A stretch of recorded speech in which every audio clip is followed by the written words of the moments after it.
بسم اللہ الرحمن الرحیم۔ سورہ زلزال۔ یہ سورہ مبارکہ مدینے میں نازل ہوئی۔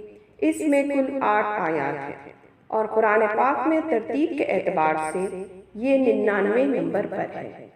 اس سورہ مبارکہ کا موضوع اور مضمون قیامت کا ایک بہت بڑا زلزلہ اور موت کے بعد کی دوسری زندگی پر دلالت کرتا ہے۔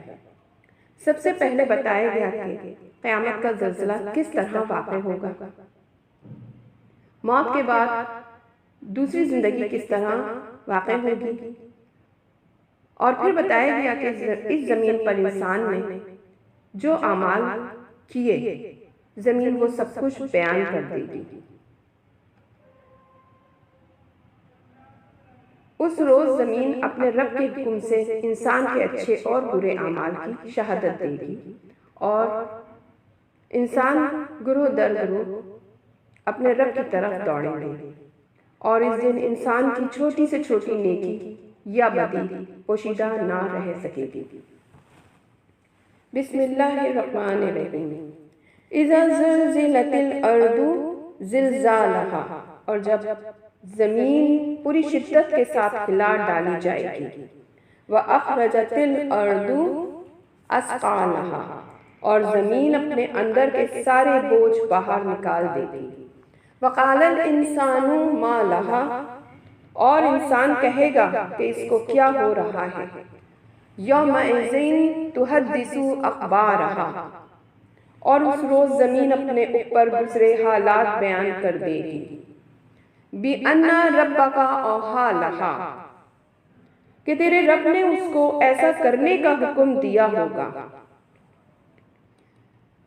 يَوْمَئِذٍ يَصْدُرُ النَّاسُ أَشْتَاتًا لِيُرَوْا أَعْمَالَهُمْ، اس روز لوگ گروہ در گروہ آئیں گے تاکہ ان کو اعمال دکھائے جا سکیں۔ فَمَن يَعْمَلْ مِثْقَالَ ذَرَّةٍ خَيْرًا يَرَهُ، جس نے ذرہ برابر بھی نیکی کی ہوگی وہ اسے دیکھ لے گا۔ وَمَن يَعْمَلْ مِثْقَالَ ذَرَّةٍ شَرًّا يَرَهُ، اور جس نے ذرہ برابر بھی بدی کی ہوگی وہ اسے دیکھ لے گا۔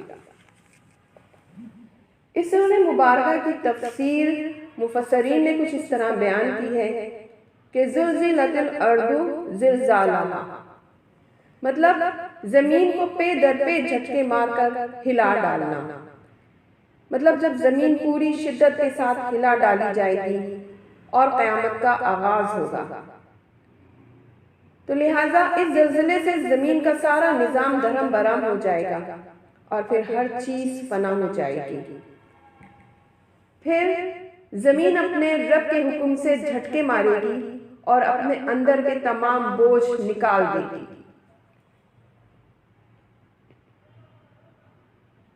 مطلب قبروں سے انسان کو درست حالت میں باہر نکال دے گی،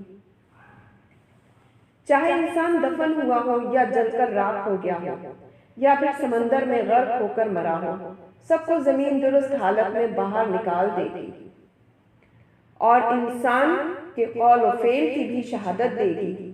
ہر اس راز کو باہر نکال دے گی جو زمین کے سینے میں دفن ہے۔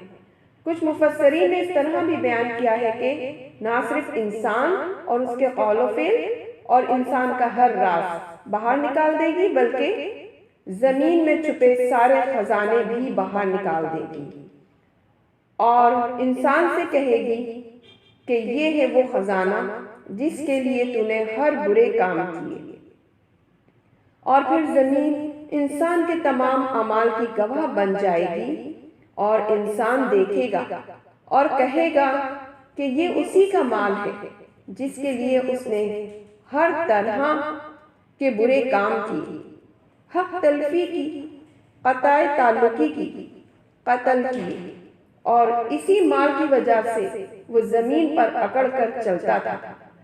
لیکن افسوس، بہت افسوس، آج اس کے لیے یہ مال کسی کام کا نہیں بلکہ الٹا عذاب کا باعث بنا ہوا ہے۔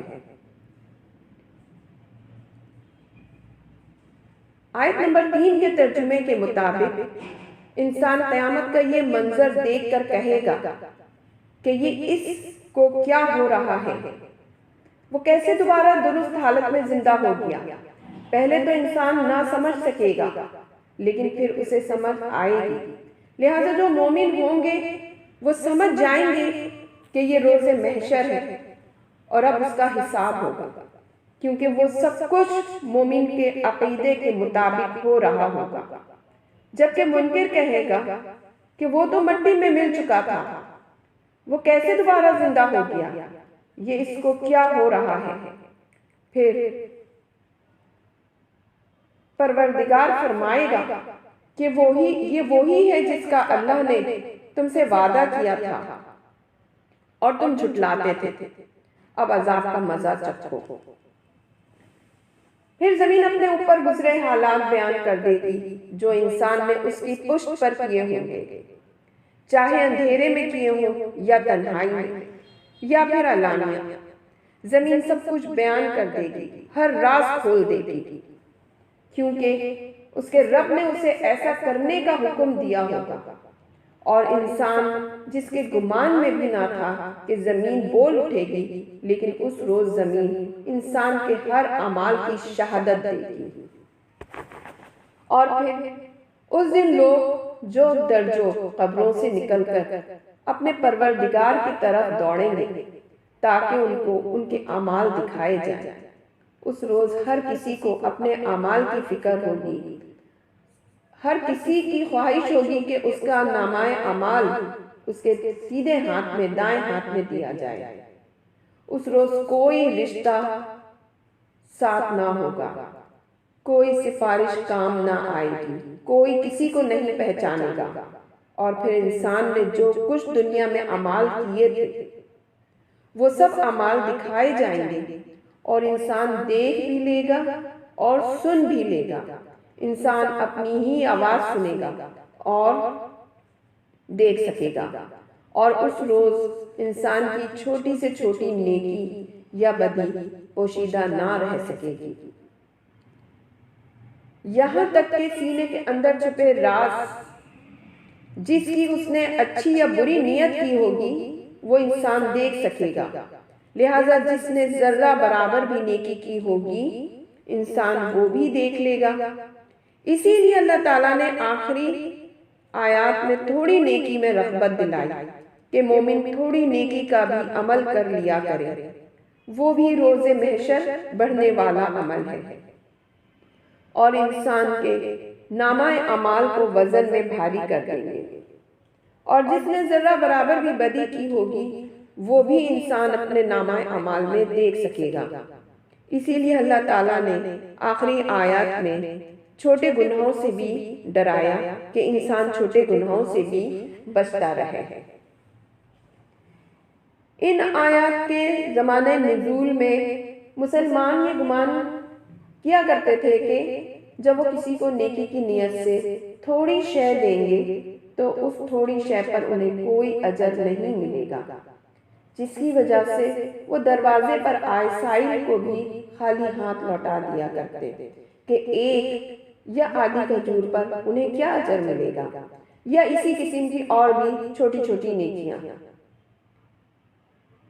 اور کچھ مسلمان چھوٹے گناہوں پر سمجھتے کہ ان کا حساب نہیں ہوگا، لہٰذا وہ چھوٹے چھوٹے گناہ کرتے رہتے۔ چھوٹے گناہوں سے مراد جیسے جھوٹ بولنا، غیبت کرنا، چغلی کھانا یا اور اس طرح کے چھوٹے چھوٹے گناہ۔ لہٰذا اللہ تعالیٰ نے فرمایا کہ انسان روز محشر ذرہ برابر نیکی اور ذرہ برابر بدی بھی دیکھ لے گا، اور اس کا بھی پورا پورا حساب لیا جائے گا۔ اس روز کسی پر کچھ بھی ظلم نہ ہوگا اور انصاف کے تقاضے پورے کیے جائیں گے۔ اللہ تعالیٰ نے ذرہ برابر گناہ سے بھی اسی لیے ڈرایا۔ اللہ تعالیٰ ہم سب کو نیکی کرنے کی توفیق عطا فرمائے اور گناہوں سے بچنے کی طاقت عطا فرمائے، اور قیامت کے زلزلے سے لے کر روز محشر تک سرخرو فرمائے۔ آمین ثم آمین۔